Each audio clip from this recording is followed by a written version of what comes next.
Bonjour mes chers élèves, j'espère que vous allez bien. En voilà une nouvelle séance de SVT.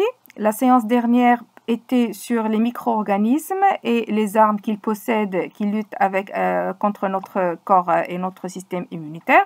Maintenant, c'est le tour de notre corps pour lutter à travers son système de défense contre ces micro-organismes.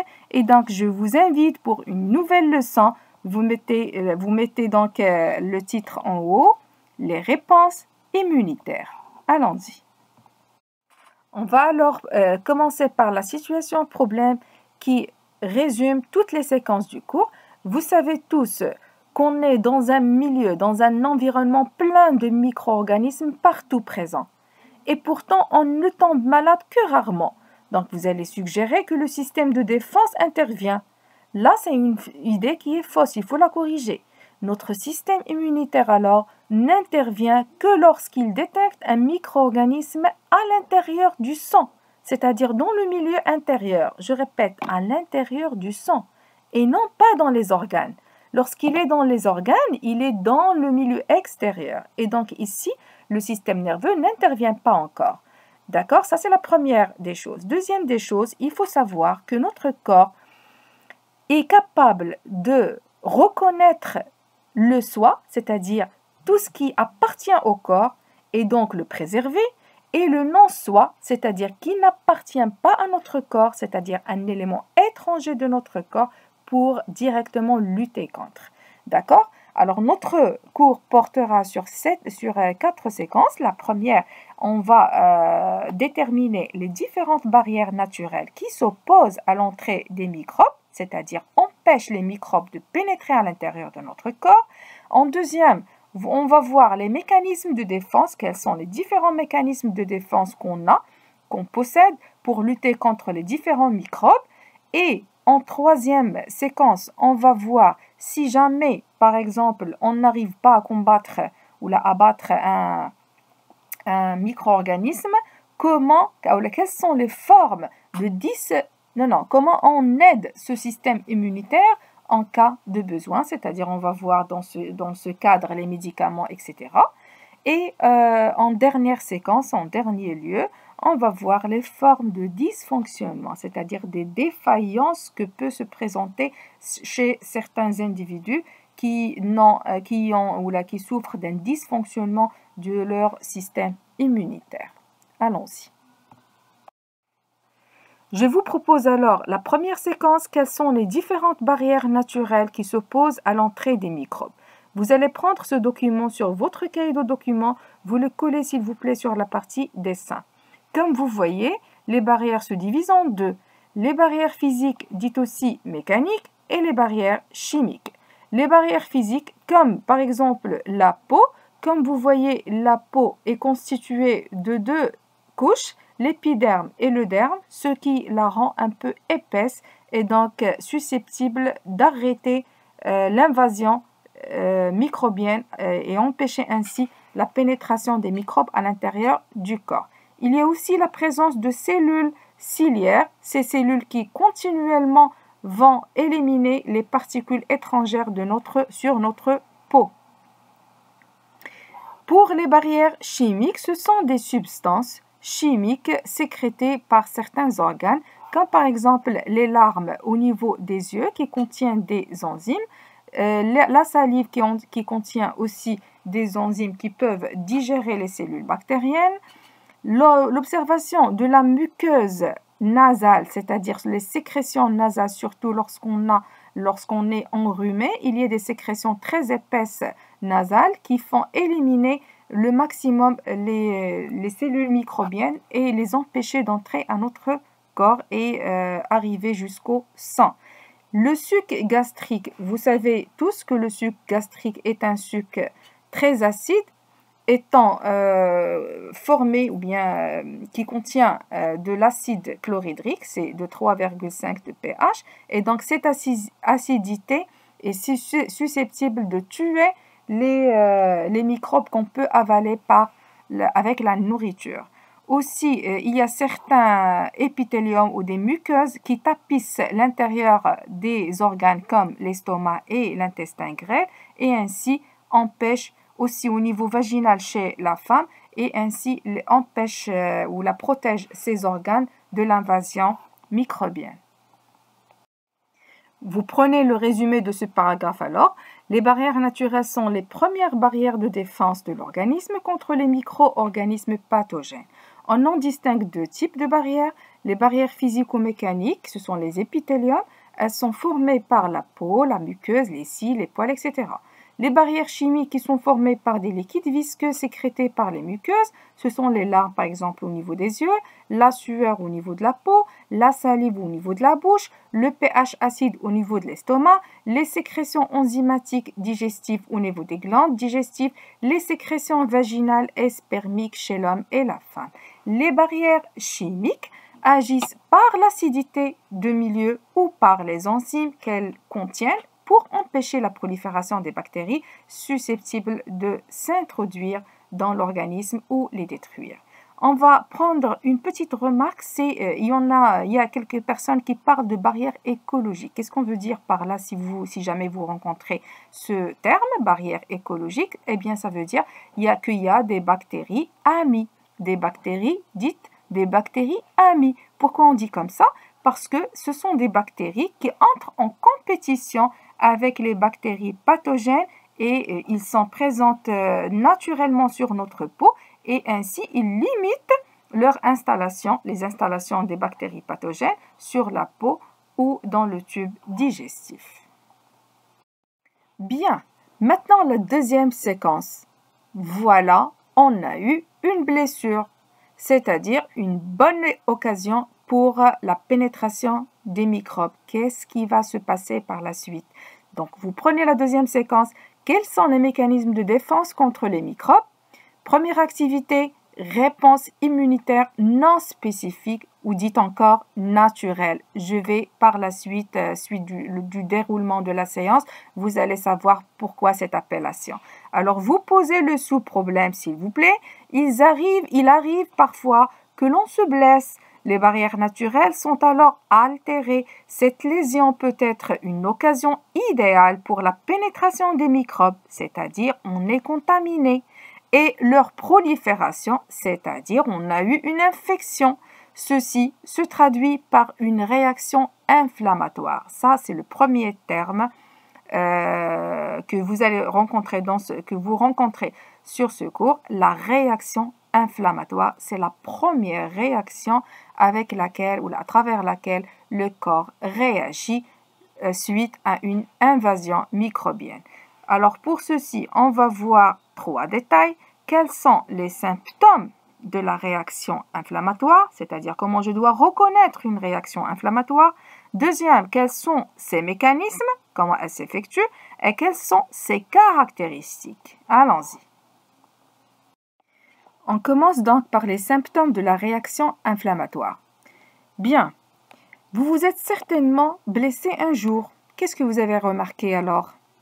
Je vous invite à une bonne observation du document numéro A, à gauche. Vous voyez le petit enfant qui est en train de pleurer. Regardez son genou.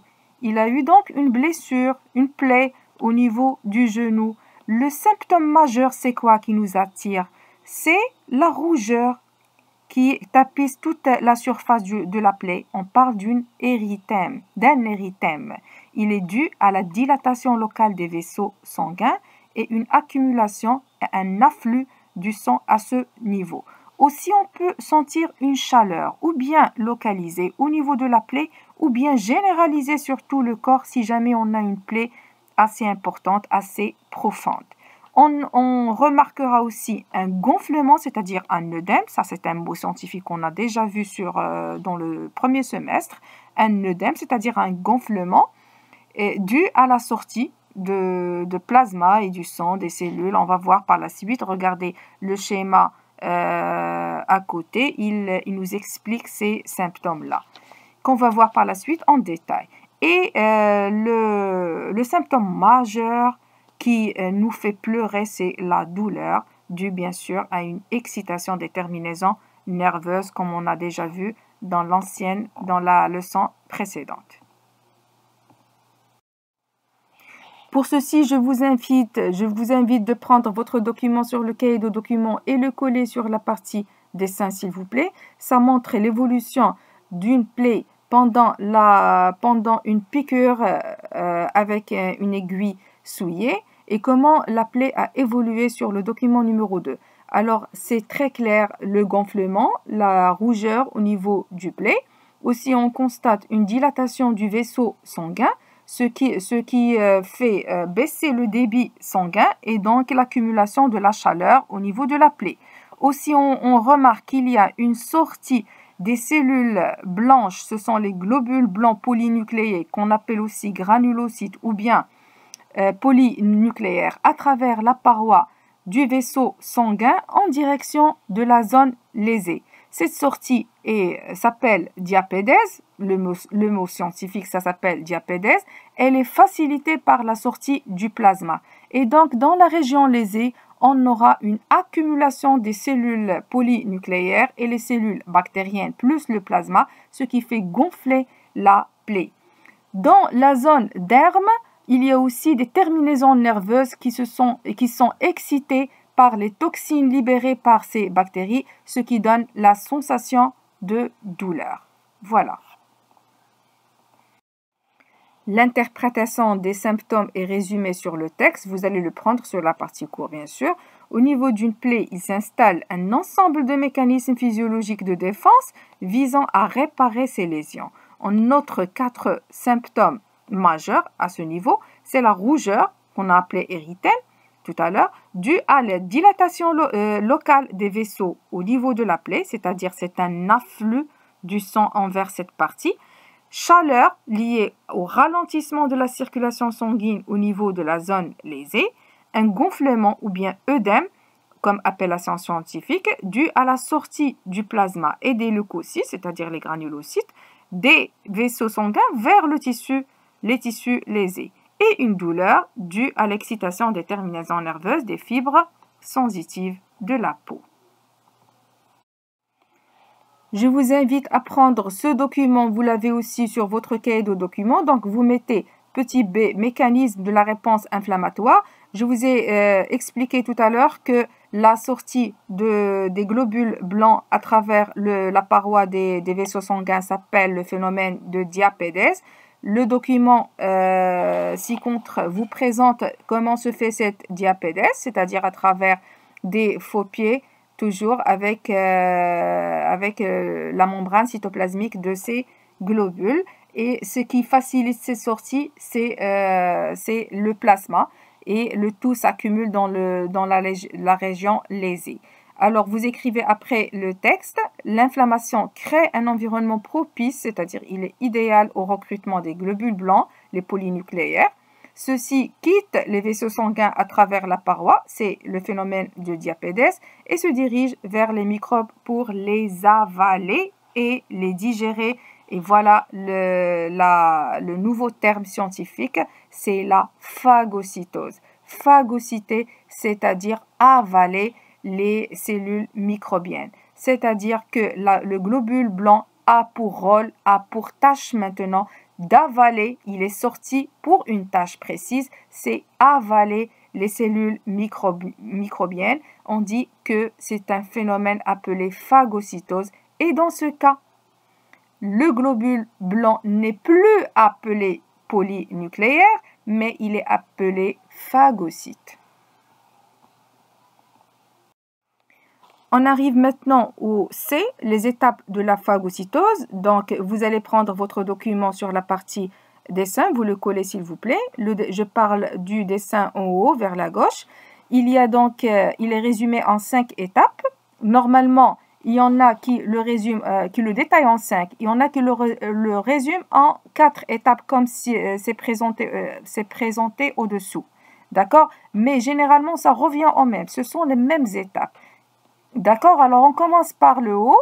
Vous avez en numéro 1 une attraction chimique du phagocyte envers la cellule bactérienne. Pour ce faire, il fabrique des faux pieds. Ce sont les pseudopodes, comme vous voyez sur le numéro 2. Et puis, c'est l'adhésion, c'est-à-dire il va coller la cellule bactérienne.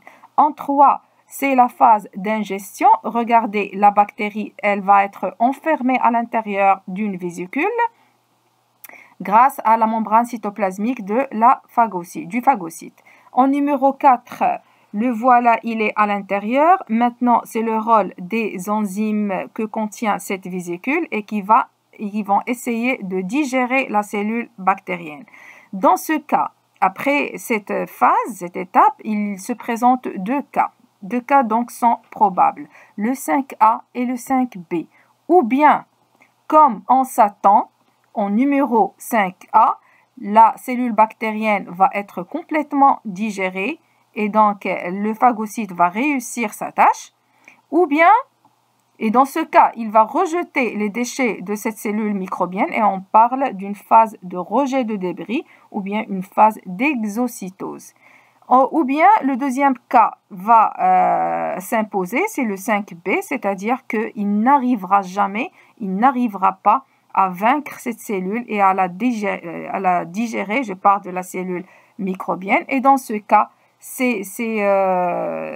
on va avoir une explosion du phagocyte qui va être vaincu par la cellule bactérienne. Dans ce cas, le cas du malade va s'aggraver encore plus et on doit faire appel à une nouvelle réponse immunitaire plus efficace que celle-ci et plus forte que celle-ci. Alors, sur le document au-dessous, c'est les 4 étapes résumées, c'est-à-dire les 2 en 1. En première, c'est l'adhésion, c'est-à-dire elle s'est approchée et après elle s'est adhérée à la cellule bactérienne. En 2, c'est l'ingestion, c'est-à-dire elle l'a avalée. En 3e, c'est la digestion. Et en 4e, c'est le rejet des déchets. Pour le document qui est à ma droite, je vous ai proposé ce document pour attirer votre attention parce que ce document est souvent utilisé dans les normalisés. C'est un document qui résume les 4 étapes. Il ne s'agit pas d'une seule étape là. Ce sont les 4 étapes qui sont marquées par le 1, 2, 3 et 4. Vous avez le 1, c'est la phase d'adhésion. 2, c'est la phase d'ingestion. 3, c'est la phase de digestion. Et la 4e, c'est la phase d'exocytose ou bien du rejet des déchets. On prend maintenant le texte récapitulatif. La phagocytose s'effectue par des phagocytes comme les polynucléaires ou les granulocytes et les macrophages. Elle se déroule en 4 étapes: l'adhésion, l'ingestion, la digestion, rejet des débris ou bien des déchets. Et là, 2 cas se présentent. Les débris du microbe sont rejetés en dehors de la cellule, c'est l'exocytose. Donc la réponse immunitaire naturelle a pu vaincre le microbe dans ce cas. Ou bien l'autre cas, c'est que le microbe résiste à l'effet microbicide du phagocytose et donc c'est une destruction du phagocyte. Reste alors à expliquer la formation du pus au niveau de la plaie dans certains cas qui sont un peu plus ou moins graves. Alors, si on observe une goutte de pus sous microscope, on va trouver quoi? On va trouver alors des cellules microbiennes piégées ou bien des phagocytes qui sont mortes. C'est-à-dire que ce liquide jaunâtre ou bien blanchâtre est un résultat de ce combat entre les cellules polynucléaires et les cellules microbiennes. Une de ces deux va mourir et donc la formation du pus. Dernière partie dans notre séance, c'est les caractéristiques de la réponse immunitaire inflammatoire. Donc, on va récapituler le tout pour déduire quelles sont les caractéristiques. Donc, la première caractéristique, c'est que cette réaction inflammatoire est naturelle. Ça veut dire quoi naturelle? C'est-à-dire elle est innée, elle n'est pas provoquée. Elle s'effectue grâce aux leucocytes qui sont déjà naturellement présents dans le sang. C'est-à-dire, c'est une réaction naturelle, immédiate. Pourquoi? C'est-à-dire, elle est rapide. Une fois que le corps détecte un antigène, c'est-à-dire un micro-organisme dans le sang, les phagocytes commencent leur travail sur le champ. C'est-à-dire, ils interviennent directement, immédiatement, après l'invasion microbienne. Troisième caractéristique, et c'est la plus importante, c'est qu'elle est non spécifique. Qu'est-ce qu'on veut dire par là? c'est-à-dire qu'elle est dirigée contre toutes sortes de microbes de façon identique. C'est-à-dire, elle ne peut pas faire la différence entre un protozoaire ou bien un champignon, une bactérie ou un virus. Il sort pour une phagocytose de tout genre de micro-organismes de façon pareille, de façon identique. Dernière caractéristique, c'est entre parenthèses là, elle est sans mémoire immunitaire, ça veut dire que ces phagocytes-là ne se souviennent pas pour une invasion microbienne ultérieure, il se souvient jamais du même micro-organisme, donc elle intervient toujours de la même manière si c'est la première rencontre ou bien la deuxième, la troisième rencontre avec le même antigène ou le même micro-organisme. Donc, ce sera tout pour notre séance d'aujourd'hui. La séance prochaine, on va voir la réaction immunitaire spécifique et donc soyez au rendez-vous. Merci.